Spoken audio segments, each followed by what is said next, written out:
12 જૂન 2025 ગુજરાતની ધરતી પર સર્જાઈ એક એવી ભયાવહ દુર્ઘટના જેનાથી આખો દેશ સ્તબ્ધ બની રહ્યો. અમદાવાદથી લંડન જઈ રહેલું યાત્રી વિમાન એરપોર્ટ નજીક આવેલા સિવિલ સંકુલમાં તૂટી પડ્યું. આ દુર્ભાગ્યપૂર્ણ ઘટનાની ગણતરીની ક્ષણોમાં જ રાજ્ય સરકારના સમગ્ર તંત્રએ યુદ્ધના ધોરણે બચાવ, રાહત અને સારવારની કામગીરી હાથ ધરીને ડિઝાસ્ટર મેનેજમેન્ટનું શ્રેષ્ઠ ઉદાહરણ પૂરું પાડ્યું. મુખ્યમંત્રી શ્રી ભૂપેન્દ્રભાઈ પટેલે દુર્ઘટનાની જાણ થતાં જ સમગ્ર તંત્રને બચાવ રાહત કામગીરી માટે જોડાવાની તત્કાલ સૂચનાઓ આપી હતી. વડાપ્રધાન શ્રી નરેન્દ્રભાઈ મોદી તથા કેન્દ્રીય ગૃહમંત્રી શ્રી અમિતભાઈ શાહે આ દુર્ઘટનાની ગંભીરતા જોતા રાજ્ય સરકારને કેન્દ્રીય એજન્સીઓની મદદ પણ પૂરી પાડી હતી. વિમાન દુર્ઘટનાના માત્ર 3 મિનિટના રિસ્પોન્સ ટાઈમમાં ફાયર સર્વિસીસની 2 ટીમોએ ઘટના સ્થળે પહોંચીને 30થી વધુ વ્યક્તિઓનું રેસ્ક્યુ કર્યું હતું. 139 પ્રકારના વિવિધ ફાયરના સાધનો સાથે ફાયર સર્વિસીસના 612 કર્મચારીઓ વિમાનના કાટમાળમાં ફસાયેલા મુસાફરોને બહાર કાઢવા તથા આસપાસના વિસ્તારના ઘાયલ થયેલા લોકોને સારવાર માટે પહોંચાડવામાં મદદરૂપ થયા હતા. દુર્ઘટના સ્થળ પર આર્મીના 250થી વધુ જવાનો, રેપિડ એક્શન ફોર્સની 1 ટીમ, એનડીઆરએફ અને એસડીઆરએફની 3 ટીમે બચાવ રાહત કામગીરી માટે મોરચો સંભાળ્યો હતો. આ બચાવ ટીમોએ ફાયર ટેન્ડર અંદર પ્રવેશી શકે તે માટે એક દિવાલ તોડી મેસ અને હોસ્ટેલમાંથી વિદ્યાર્થીઓ અને નાગરિકોને બચાવી લીધા હતા. વિવિધ ટીમોને સ્થળ પર જ ત્વરિત ફરજો સોંપીને સંકલિત બચાવ પ્રયાસની રચના કરી આગ પર સંપૂર્ણ નિયંત્રણ મેળવ્યા બાદ એસડીઆરએફ અને ફાયર વિભાગની ટીમના સહયોગથી બચાવ કામગીરી હાથ ધરવામાં આવી હતી. ઘટના સ્થળ પર સૌથી પહેલાં પહોંચનારી નરોડા અને શાહપુરની ફાયર સ્ટેશનની ટીમોએ સ્થિતિની વિકરાળતાનો ચિતાર આપ્યા બાદ કટોકટીપૂર્ણ સ્થિતિને કાબૂમાં લેવા માટે અમદાવાદ શહેર ઉપરાંત ગાંધીનગર, ખેડા, આણંદ, વડોદરા, ગિફ્ટ સિટી અને આર્મીના ફાયર ફાઇટર્સની મદદ પણ માંગવામાં આવી હતી. 100થી વધારે ફાયર ફાઇટર ટીમ થોડા જ સમયમાં ઘટના સ્થળ પર કાર્યરત હતી.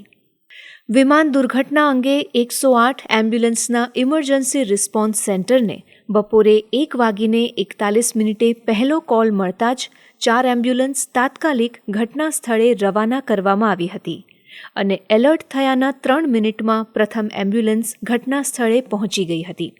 એમરજન્સી રિસ્પોન્સ સેન્ટર તરફથી તમામ સંબંધિત અધિકારીઓને મલ્ટી કેઝ્યુઅલ્ટી ઇન્સિડન્ટ મેસેજ મોકલવામાં આવતા પહેલા ઇન્સિડન્ટ કોલની 10 મિનિટમાં જ 31 એમ્બ્યુલન્સ ઘટના સ્થળે તાત્કાલિક પહોંચી ગઈ હતી.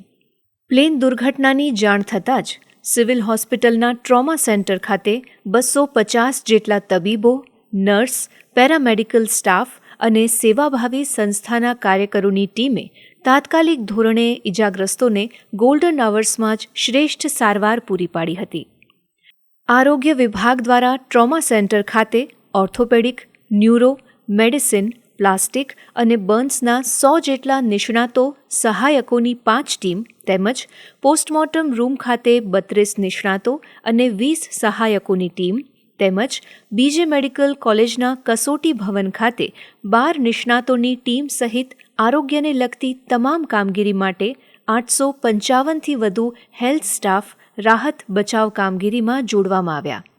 વિમાન દુર્ઘટનાના સમાચાર મળતા જ પોલીસ દળોની વિવિધ ટુકડીઓએ તરત જ ઘટના સ્થળે પહોંચી અન્ય એજન્સીઓ સાથે રાહત અને બચાવ કામગીરી હાથ ધરી હતી.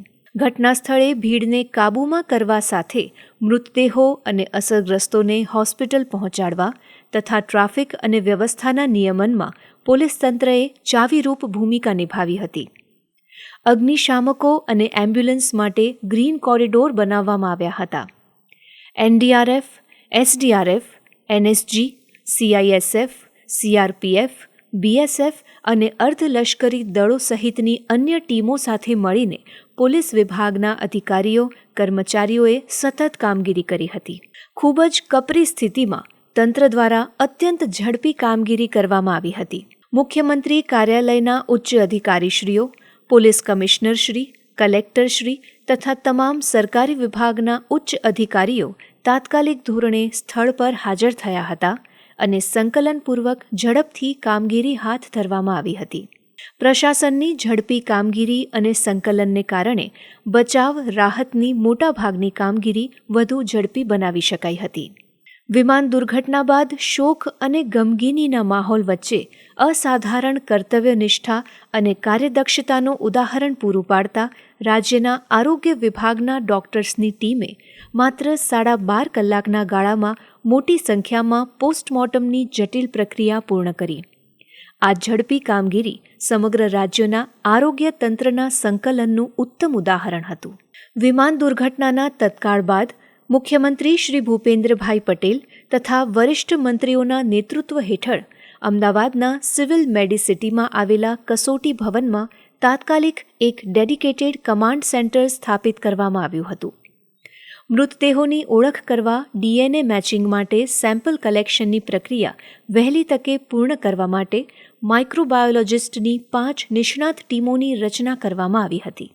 મૃતકોની DNA પ્રોફાઇલિંગ દ્વારા ઓળખની પ્રક્રિયા ઝડપથી પૂર્ણ કરીને પાર્થિવ દેહ તેમના પરિવારજનોને ઝડપથી સોંપી શકાય તે માટે ગાંધીનગર, અમદાવાદ, વડોદરા, સુરત અને રાજકોટની તમામ FSL ટીમોને તુરંત જ ગાંધીનગર ખાતે બોલાવી લેવામાં આવી હતી.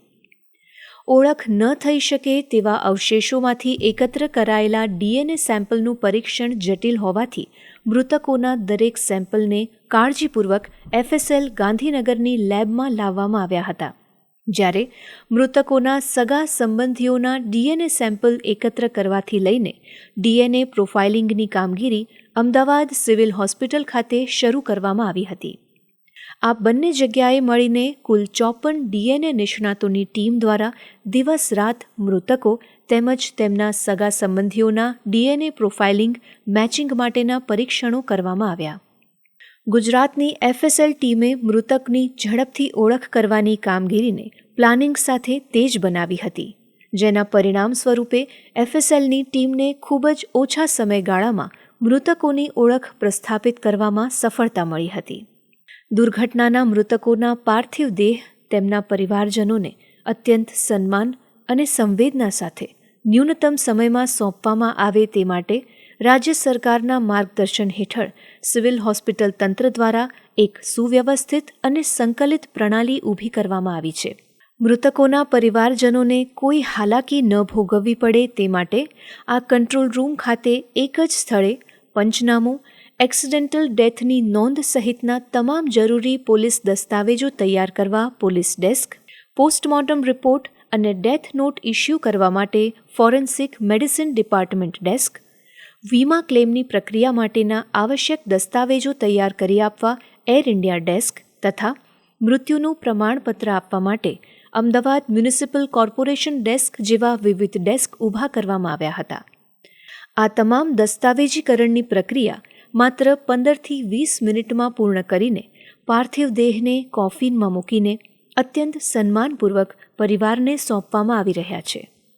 વિમાન દુર્ઘટના પછીની પરિસ્થિતિનું મૂલ્યાંકન કરવા માટે પ્રધાનમંત્રીના પ્રિન્સિપલ સેક્રેટરી ડૉક્ટર P.K. મિશ્રાએ તાજેતરમાં અમદાવાદની મુલાકાત લીધી હતી. શ્રી મિશ્રાએ મેઘાણીનગર સ્થિત બીજે મેડિકલ કોલેજ નજીક અકસ્માત સ્થળની સમીક્ષા કરી, જ્યાં રાજ્ય સરકાર, એરક્રાફ્ટ એક્સિડન્ટ ઇન્વેસ્ટિગેશન બ્યુરો અને એરપોર્ટ ઓથોરિટી ઓફ ઇન્ડિયાના વરિષ્ઠ અધિકારીઓએ તેમને ઘટનાઓના ક્રમ અને તાત્કાલિક પ્રતિભાવ પગલાં વિશે માહિતી આપી હતી. અમદાવાદ સિવિલ હોસ્પિટલની મુલાકાત દરમિયાન ડૉક્ટર મિશ્રા શોકગ્રસ્ત પરિવારોને મળ્યા અને તેમને સંપૂર્ણ સહાય પૂરી પાડવા અધિકારીઓને નિર્દેશ આપ્યા હતા. આ ઉપરાંત તેમણે ઘાયલ પીડિતો સાથે પણ વાતચીત કરી હોસ્પિટલના અધિકારીઓને તેમની તબીબી સારવાર અને સ્વસ્થતાને પ્રાથમિકતા આપવા સૂચના આપી હતી. ગાંધીનગરમાં ફોરેન્સિક સાયન્સ લેબોરેટરીની મુલાકાત બાદ અમદાવાદના સર્કિટ હાઉસ ખાતે ઉચ્ચ સ્તરીય સમીક્ષા બેઠકની અધ્યક્ષતા કરતા ડૉક્ટર મિશ્રાએ કેન્દ્ર અને રાજ્ય સરકારો, AAIB અને એરપોર્ટ ઓથોરિટી ઓફ ઇન્ડિયાના વરિષ્ઠ અધિકારીઓ સાથે રાહત, બચાવ અને તપાસ પ્રયાસોની ચર્ચા કરી હતી. ડૉક્ટર મિશ્રાએ પીડિતોના પરિવારોને શક્ય તમામ સહાય પૂરી પાડવા અને સંકળાયેલી તમામ એજન્સીઓમાં સંકલિત પ્રતિભાવ સુનિશ્ચિત કરવા માટે પ્રધાનમંત્રીની પ્રતિબદ્ધતાનો પુનરોચ્ચાર કર્યો હતો. વિમાન અકસ્માતની આ દુર્ઘટનામાં રાહત અને બચાવની કામગીરીમાં સ્થાનિક રહેવાસીઓ, ખાનગી ડોક્ટર્સ અને પ્રજાજનો સરકારની સાથે ખભે ખભો મિલાવી સહયોગી બન્યા હતા. દુર્ઘટનાના સમયે તરત જ સ્થાનિક રહેવાસીઓ તંત્રના સહયોગમાં જોડાયા હતા અને ઘાયલોને બહાર કાઢવા, આગ બુઝાવવા વગેરે કામગીરીમાં સરકારની એજન્સીઓને સહયોગી થયા હતા. આ ઉપરાંત સ્થળ પર આવનાર તમામ વ્યક્તિઓની સહાય અને વ્યવસ્થા સુનિશ્ચિત કરવા માટે મોટી સંખ્યામાં સ્વયંસેવકો તેમજ જનસેવકોએ વહીવટી અધિકારીઓ સાથે મળી સમર્પણ અને સહાનુભૂતિ સાથે કામ કર્યું. અમદાવાદમાં બનેલી વિમાન દુર્ઘટના બાદની રાહત, બચાવ અને સારવારની ત્વરિત કામગીરી વડાપ્રધાન શ્રી નરેન્દ્રભાઈ મોદીના દિશાદર્શન અને મુખ્યમંત્રી શ્રી ભૂપેન્દ્રભાઈ પટેલના નેતૃત્વ હેઠળની રાજ્ય સરકારના વિવિધ વિભાગોની સજ્જતા અને સમગ્ર વહીવટી તંત્ર વચ્ચેના સુચારુ સંકલનની સાક્ષી પૂરે છે. આ સમગ્ર ઘટનામાં તમામ વિભાગોના કર્મયોગીઓએ રાઉન્ડ ધ ક્લોક કાર્યરત રહીને સ્વ નહીં, સૌ માટે એકજૂથ થઈને નિષ્ઠાપૂર્વક ફરજ નિભાવી. વિમાન દુર્ઘટના બાદ અમદાવાદ આવી પહોંચેલા કેન્દ્રીય મંત્રી શ્રી અમિતભાઈ શાહે રાજ્ય સરકાર દ્વારા કરવામાં આવેલી ત્વરિત કામગીરી અંગે વાત કરતા જણાવ્યું હતું કે मैं एक बात जरूर कहना चाहता हूं कि ये एक्सीडेंट है, एक्सीडेंट को कोई रोक नहीं सकता, परंतु 365 दिन 24 घंटा इस तरह की घटना के लिए प्रशासन का जो अलर्टनेस है उसकी कसौटी उसी वक्त होती है जब ऐसी घटनाएं होती है.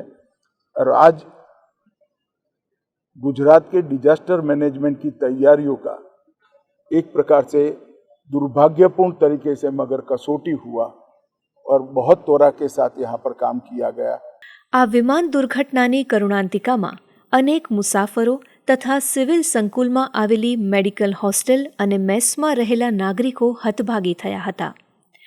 આ હતભાગીઓ પૈકી એક એવું નામ જેમણે પોતાની સરળતા અને સંવેદનશીલતાથી અપાર લોકચાહના મેળવી સતત 2 ટર્મ સુધી ગુજરાત સરકારનું નેતૃત્વ સંભાળ્યું. ગુજરાતે પારદર્શકતા, નિર્ણાયકતા, સંવેદનશીલતા અને પ્રગતિશીલતાને સરકારના સંચાલનનો ધ્યેય મંત્ર બનાવી જનકલ્યાણનું અપૂર્વ દાયિત્વ સંભાળનાર પૂર્વ મુખ્યમંત્રી શ્રી વિજયભાઈ રૂપાણીને આ વિમાન અકસ્માતમાં ગુમાવ્યા. 2 ઓગસ્ટ 1956ના રોજ બર્માના રંગૂન ખાતે જૈન પરિવારમાં શ્રી વિજયભાઈ રૂપાણીનો જન્મ થયો હતો. પ્રાથમિક અને ઉચ્ચતર શિક્ષણ સહિત રાજકોટમાં જીવન ઘડતર પામેલા દિવંગત વિજયભાઈ રૂપાણીએ વિદ્યાર્થી કાળથી જ રાષ્ટ્ર સેવાના સંસ્કાર સાથે પ્રતિભા અને પરિશ્રમના જોરે સામાન્ય કાર્યકરથી રાજ્યના મુખ્યમંત્રી સુધીની સફર સર કરી. સ્વર્ગસ્થ વિજયભાઈ રૂપાણીએ રાજકોટ ખાતે વર્ષ 1987માં નગરસેવક તરીકે પોતાની રાજકીય કારકિર્દીની શરૂઆતમાં જ સૌથી નાની વયે સ્ટેન્ડિંગ કમિટીના ચેરમેન બન્યા બાદ વર્ષ 1996માં રાજકોટના મેયર તરીકેની જવાબદારી પણ સંભાળી હતી. શ્રી વિજયભાઈ રૂપાણીએ 2006થી 2012 સુધી રાજ્યસભાના સાંસદ તરીકે સેવાઓ આપી. આ દરમિયાન તેમણે કેન્દ્ર સરકારની 8 જેટલી મહત્વપૂર્ણ કમિટીના સભ્ય તરીકે પણ કામગીરી કરી. વર્ષ 2014માં રાજકોટ બેઠકના ધારાસભ્ય તરીકે ચૂંટાયા અને કેબિનેટ મંત્રી તરીકે વાહન વ્યવહાર, પાણી પુરવઠા તથા શ્રમ અને રોજગાર વિભાગનો હવાલો સુપેરે સંભાળ્યો. ફેબ્રુઆરી 2016માં પક્ષના પ્રદેશ પ્રમુખ તરીકે નિયુક્ત કરાયેલા શ્રી વિજયભાઈ રૂપાણીએ 7 ઓગસ્ટ 2016ના રોજ ગુજરાતના 16મા મુખ્યમંત્રી તરીકે શપથ ગ્રહણ કર્યા. તેમના મુખ્યમંત્રીશ્રી તરીકેના કાર્યકાળમાં ગુજરાતને સુજલામ સુફલામ જળ અભિયાન અને મુખ્યમંત્રી કિસાન સહાય યોજના જેવી જનકલ્યાણકારી યોજનાઓ તથા સ્ટેચ્યુ ઓફ યુનિટી અને ગિફ્ટ સિટી જેવા વિશ્વ કક્ષાના પ્રકલ્પોની ભેટ મળી. શ્રી વિજયભાઈને અત્યંત સરળતાપૂર્ણ વ્યવહાર, હંમેશા જમીન સાથે જોડાયેલા રહેવાની વૃત્તિ, સરકાર, પક્ષ અને સમાજ જીવનમાં તેમના સંવેદનશીલ અને સહજ મળતાવડા સ્વભાવે કોમન મેન બનાવ્યા હતા. વિમાન દુર્ઘટનામાં અન્ય મુસાફરોની સાથે હતભાગી થયેલા પૂર્વ મુખ્યમંત્રી શ્રી દિવંગત વિજયભાઈ રૂપાણીના નશ્વર દેહને ગાર્ડ ઓફ ઓનર આપવામાં આવ્યું હતું. ગત તારીખ 16 જૂનના રોજ પૂર્વ મુખ્યમંત્રી શ્રી વિજયભાઈ રૂપાણીની અંતિમ યાત્રામાં કેન્દ્રીય ગૃહમંત્રી શ્રી અમિતભાઈ શાહ, રાજ્યપાલ શ્રી આચાર્ય દેવવ્રતજી, મુખ્યમંત્રી શ્રી ભૂપેન્દ્રભાઈ પટેલ સહિતના રાજકીય આગેવાનોએ ઉપસ્થિત રહીને અંતિમ શ્રદ્ધાંજલિ અર્પણ કરી હતી.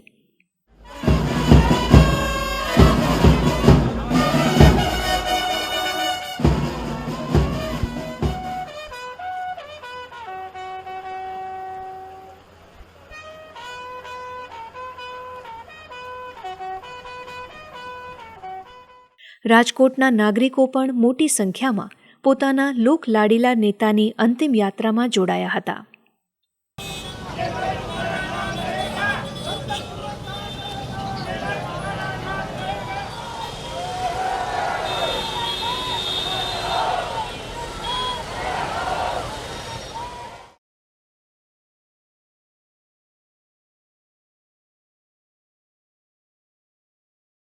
તાજેતરમાં રાજ્યના કૃષિ, ખેડૂત કલ્યાણ અને સહકાર વિભાગ દ્વારા મુખ્યમંત્રી શ્રી ભૂપેન્દ્રભાઈ પટેલના અધ્યક્ષસ્થાને વિકસિત કૃષિ સંકલ્પ અભિયાનના સમાપન સમારોહ તથા ખેડૂત સંમેલનનું સુરત જિલ્લાના બારડોલી ખાતે આયોજન કરવામાં આવ્યું હતું. આ અવસરે મુખ્યમંત્રીશ્રી અને કેન્દ્રીય કૃષિ મંત્રી શ્રી શિવરાજસિંહ ચૌહાણના હસ્તે રાજ્યના ખેડૂતો માટે પોરબંદર જિલ્લાના મજીવાણા ખાતે ₹3 કરોડના ખર્ચે નવનિર્મિત બાગાયતી પાકોના centre of excellence for horticulture, Anand જિલ્લાના પેટલાદ તાલુકાના ઇસરામા ગામે ₹2 કરોડથી વધુના ખર્ચે નવનિર્મિત કેળા અને શાકભાજી માટેના સેન્ટર ઓફ એક્સલન્સ તેમજ કચ્છ જિલ્લાના ભુજના કુકમા ખાતે ₹5 કરોડના ખર્ચે નવનિર્મિત પ્રાઇમરી પ્રોસેસિંગ સેન્ટર અને ગુજરાત રાજ્ય બીજ નિગમ લિમિટેડ દ્વારા સુરતના ચલથાણ, નવસારીના વેડછા અને વલસાડના બારોલિયા ખાતે નવનિર્મિત ગોડાઉનોનું લોકાર્પણ કરવામાં આવ્યું હતું. मोदी जी के नेतृत्व में एक वैभवशाली भारत, एक गौरवशाली भारत, एक संपन्न भारत, एक समृद्ध भारत, एक शक्तिशाली भारत और एक विकसित भारत का निर्माण हो रहा है. प्रधानमंत्री जी का संकल्प है विकसित भारत, और विकसित भारत बिना खेती के नहीं बन सकता. हमने कहा विकसित भारत के लिए विकसित खेती और समृद्ध किसान, इसके लिए अभियान चलाएंगे, कोई कसर नहीं छोड़ेंगे, क्योंकि कृषि आज भी भारतीय अर्थव्यवस्था की रीढ़ है.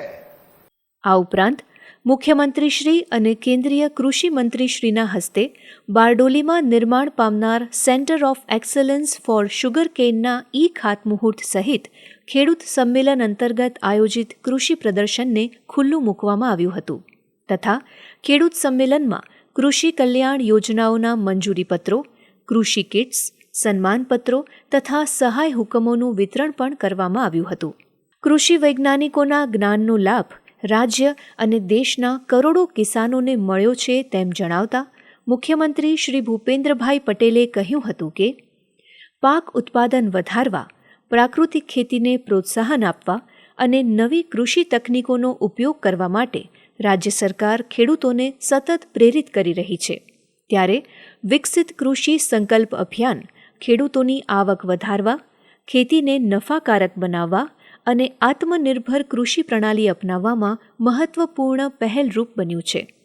મોદી સાહેબના નેતૃત્વમાં આપણે આ 11 વર્ષ કૃષિ, ઉદ્યોગ, ઇકોનોમી, ગ્રામીણ વિકાસ, વંચિતોનું કલ્યાણ દરેક ક્ષેત્રે પ્રગતિની નવી ઊંચાઈઓ પાર કરી છે. તેમણે કલ્યાણ યોજનાઓના સાચા અર્થમાં જમીન પર પણ ઉતારી છે.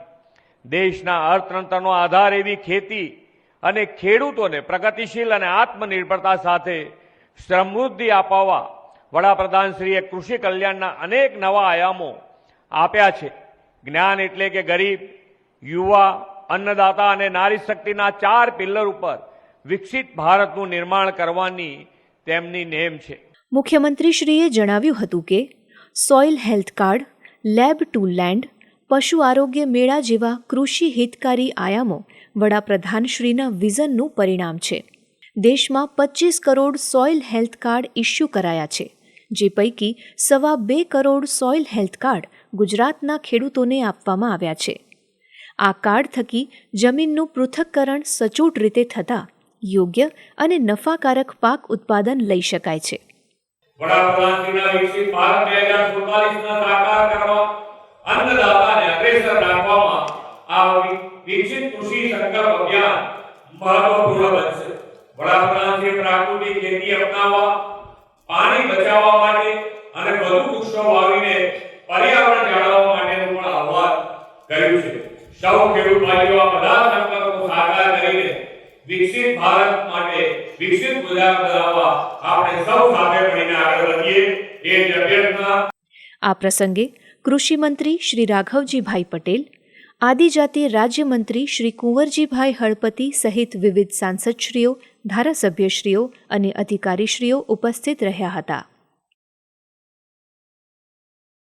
વડાપ્રધાન શ્રી નરેન્દ્રભાઈ મોદીએ આપેલા વિરાસત ભી વિકાસ ભીના મંત્ર સાથે આપણી પ્રાચીન ભાષા સંસ્કૃતના સમયાનુકૂળ સંવર્ધન અને પ્રચાર પ્રસાર માટે રાજ્ય સરકાર દ્વારા ગુજરાત રાજ્ય સંસ્કૃત બોર્ડની વર્ષ 2020માં સ્થાપના કરવામાં આવી છે. રાજ્ય સંસ્કૃત બોર્ડ દ્વારા સંસ્કૃત ભાષા અને સાહિત્યનો વ્યાપક પ્રચાર થાય અને આ પ્રાચીન ભાષા જન જન સુધી પહોંચે તેવા હેતુસર તાજેતરમાં મુખ્યમંત્રી શ્રી ભૂપેન્દ્રભાઈ પટેલના દિશાદર્શનમાં સંસ્કૃત સપ્તાહોત્સવ, સંસ્કૃત સંવર્ધન સહાયતા યોજના, સંસ્કૃત પ્રોત્સાહન યોજના, શ્રીમદ ભગવદ્ ગીતા યોજના તથા શત સુભાષિત કંઠપાઠ યોજના એમ યોજના પંચકમનું પ્રથમ ચરણ લોન્ચ કરવામાં આવ્યું હતું. સમગ્ર ગુજરાતમાં વિવિધ શૈક્ષણિક સંસ્થાઓ અને અન્ય સંગઠનો દ્વારા ઓગસ્ટ મહિનાના એક સપ્તાહ દરમિયાન સંસ્કૃત સપ્તાહોત્સવની ઉજવણી કરવામાં આવશે. સંસ્કૃત સંવર્ધન સહાયતા યોજના અંતર્ગત સંસ્કૃત ભાષા અને સાહિત્યના પ્રચાર પ્રસાર માટે કાર્યશાળા, સંમેલન, પ્રશિક્ષણ, નવાચાર, સમારોહ, સંશોધન જેવી વિવિધ પ્રવૃત્તિઓ માટે દરખાસ્ત કરનાર સંસ્થાને બોર્ડ દ્વારા જરૂરી નાણાકીય સહાય પૂરી પાડવામાં આવશે. સંસ્કૃત પ્રોત્સાહન યોજના હેઠળ માધ્યમિક શાળામાં ધોરણ 10માં નોંધાયેલી અને 100થી વધુ સંખ્યા ધરાવતી શાળાઓમાં વિદ્યાર્થીઓની સંખ્યાને ધ્યાનમાં રાખી તમામ વિદ્યાર્થીઓ સંસ્કૃત વિષય સાથે અભ્યાસ કરે તો બોર્ડ દ્વારા જે તે સંસ્થાને નાણાકીય સહાય આપવામાં આવશે. આ સાથે શ્રીમદ ભગવદ્ ગીતા યોજના અંતર્ગત ગુજરાતના અબાલ વૃદ્ધ સૌ વૈશ્વિક ગ્રંથ શ્રીમદ ભગવદ્ ગીતાથી પરિચિત થાય તે માટે પ્રયત્ન હાથ ધરાશે અને શત સુભાષિત કંઠપાઠ યોજના હેઠળ માનવીય મૂલ્યોના નૈતિક વિકાસ તથા ઉત્તમ નાગરિક ઘડતર માટે 100 સુભાષિત લોક સમુદાયમાં મૂકવામાં આવશે. મુખ્યમંત્રીશ્રીના અધ્યક્ષસ્થાને આયોજિત ગુજરાત રાજ્ય સંસ્કૃત બોર્ડની સ્થાયી સમિતિની આ બેઠકમાં મુખ્યમંત્રીશ્રીના હસ્તે બોર્ડના લોગોનું અનાવરણ પણ કરવામાં આવ્યું હતું.